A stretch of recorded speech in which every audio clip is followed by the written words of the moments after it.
সকালবেলা ভোরের নীরবতা ভেঙে শোনা যায় কাঠের ঘানির কর্কশ শব্দ। সেই শব্দই জানিয়ে দেয় সরিষা থেকে ঝরছে খাঁটি তেল। তবে এই ঘানি কোনো গরু বা আধুনিক মেশিনে চলে না। এই ঘানির শক্তি হলো মানুষের বুকের জোর। আর সেই মানুষটি নীলফামারীর কিশোরগঞ্জ উপজেলার বাহাগিলি ইউনিয়নের উত্তর দুরাকুটি পাগলাটারি গ্রামের বাসিন্দা মুস্তাকিন আলী।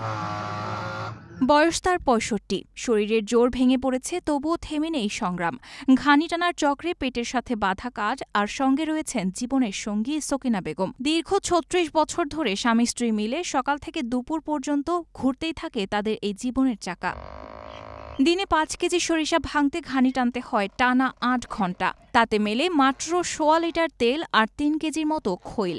এত পরিশ্রমের পরও তাদের সংসার চলে অতি কষ্টে। ফজরের নামাজ শেষে শুরু হয় জীবনযুদ্ধ, আর শেষ হয় জোহরের সময়। আমি স্বামী স্ত্রী দুইজন মিলিয়ে আমি এই ঘানি করি হয়ে আমি কিন্তু মবসারে যাই, দেয়া তেল বিক্রি হয়। খৈলের ৫০ টাকা, তেল ৫০ টাকা হইবে, খৈলে খাই ১৫০ টাকা, ২০০ টাকা দিয়ে কি আমার দিন যায়, যাইবে না দিন। কিন্তু আমি একবার খাই আর একবার খাইতে পারি না। আমরা দুই মানুষে গাছ মারি, দুই মানুষে ঘানি মারিয়া যে না তেল বেড়ায়, উনিয়া তেল ধরিয়া হাট করে বাজার করিয়া আনিয়া ওই খৈলে ভাই ২০০ টাকা, তেলের ৫০ দেয়, খৈলের ১৫০, শক্তি ২০০। বিকেলে স্থানীয় বাজার কিংবা গ্রামে নিয়ে গিয়ে কেজি প্রতি ২০০ টাকায় বিক্রি করেন তিনি। সব খরচ বাদ দিলে হাতে থাকে সর্বোচ্চ ২৫০ টাকা। এই টাকা দিয়েই চলছে তাদের ৬ সদস্যের সংসার। সংসারে আছেন ২ প্রতিবন্ধী ছেলে, তালাকপ্রাপ্তা মেয়ে এবং নাতি। সবাই একসঙ্গে ভরসা রেখেছেন বৃদ্ধ দম্পতির ঘানি টানা আয়ের ওপর।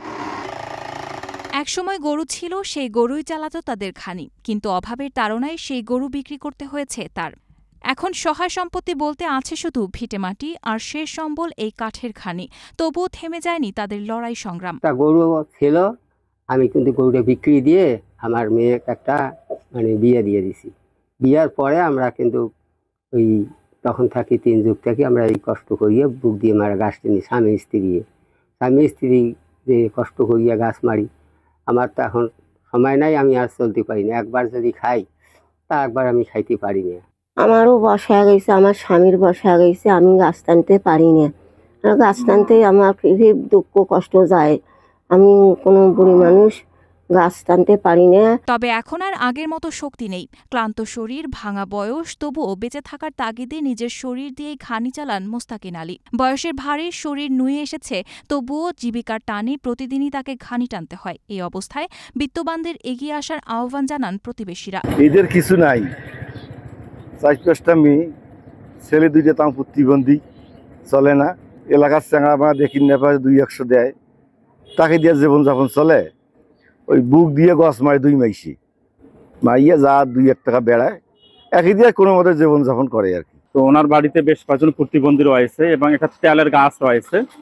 দীর্ঘদিন যাবত সেই ছোট্টবেলা থেকে আমরা দেখি তেলের গাছটা মারাই করে বুক দিয়ে, কোনো গরুও তার নাই। তো আমি সমাজের বিত্তশালী যারা লোক আছেন এবং সরকারি যদি কোনো অনুদান বা সহযোগিতা উনি পাইতো, তাহলে আমার মনে হয় একটু সচ্ছলতা তার পরিবারে ফিরে আসতো। তবে উপজেলা প্রশাসনের পক্ষ থেকে এর আগেই 2টি গরু সহায়তা হিসেবে দেওয়া হয়েছিল, কিন্তু উপজেলা নির্বাহী কর্মকর্তার ভাষ্যমতে মোস্তাকিন সেই গরু দুটি বিক্রি করে দিয়েছেন। তারপরও মানবিক দিক বিবেচনায় তাকে পুনরায় সহায়তা করার আশ্বাস দেন এই কর্মকর্তা। পূর্বে ওনাকে উপজেলা প্রশাসন থেকে একটা গরু কিনে দেওয়া হয়েছিল, তা উনি গরুটা বিক্রি করে দিচ্ছেন।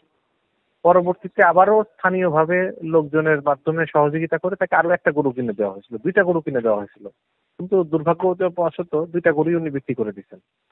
হ্যাঁ, তারপরেও যেহেতু মানবিক, এটি আমরা দেখে যদি আর করণীয় কিছু থাকে, যেহেতু গরু বারবার উনি বিক্রি করে দিচ্ছেন, হয়তো ওনার গরু প্রয়োজন নাই, এখন অন্য কোনো কিছু প্রয়োজন আছে কিনা এটা আমরা পরবর্তীতে দেখে আমরা সেই অনুযায়ী যদি তাকে কোনো সহযোগিতা করার যে সুযোগ থাকবে আমরা এটা দেখব।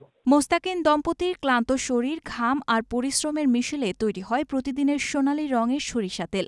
বৃদ্ধ দম্পতির মুখে এখন একটাই আকুতি, একটা যদি গরু থাকতো হয়তো কিছুটা হলেও লাঘব হতো আমাদের এই দুঃখ।